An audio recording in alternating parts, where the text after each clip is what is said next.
Pavasaris sākas nevis kalendārā, tas sākas Rāmavā, jo laikā no 9. līdz 11. aprīlim šeit notiek lauksaimniecības biznesa izstāde Pavasaris 2026. Daba mostās, un šodien mēs liekam pamatus tam, kāda būs šī nākamā sezona. Izstādē vienu vietu satiekas vairāk nekā 260 uzņēmumi. Šeit var ne tikai apskatīt tehniku un risinājumus, bet arī gūt zināšanas, apmeklējot ikgadējo lauksaimniecības fórumu. Šogad fóruma devīze ir attiecības, sadarbība, izaugsme. Fórums, man liekas, ir ļoti svarīgs un arī tāds papildinošs. Fóruma laikā parasti lauksaimnieki tiekās gan ar tiem, kas uzstājās zinātniekiem un dažādiem lektoriem, gan arī paši savā starpā iegūst jaunu pieredzi, un tas ir ļoti svarīgi. Izstāde ikvienam dod iespēju iegūt praktisku informāciju par jaunākajām tendencēm nozarē, kas ir būtiski gan lieliem lauksaimniekiem, gan arī tiem, kas saimnieko savā dārzā.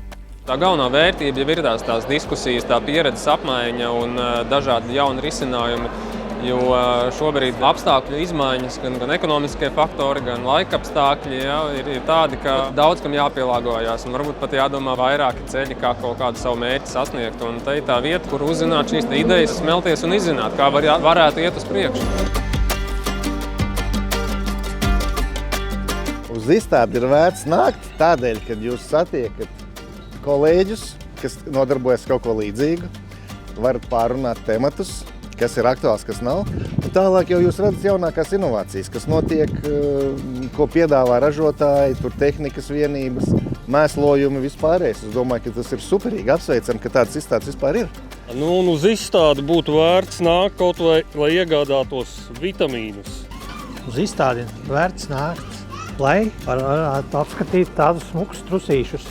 Pavasaris izstāde nav tikai stendi, tā ir vide, kur veidojas attiecības, stiprinās sadarbība un rodas jaunas izaugsmes iespējas.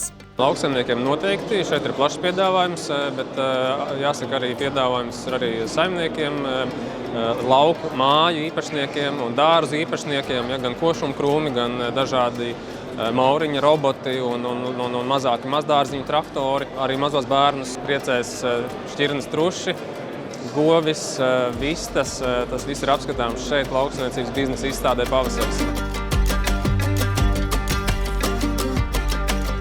Novēlējums ir labi sagatavoties šai darba sezonai, un lai tā būtu veiksmīga, sekmīga, un arī būtu gandarījums par to, ko katrs pats savā dārzā, savā sētā, savā laukā ir izdarījis. Veiksmi šo sezonu, un izstādes organizatoriem es novēlu attīstīt šo izstādi un arī cits pasākums šeit Rāmavā, lai Rāmava kļūtu par tādu kārtīgu izstāžu centru.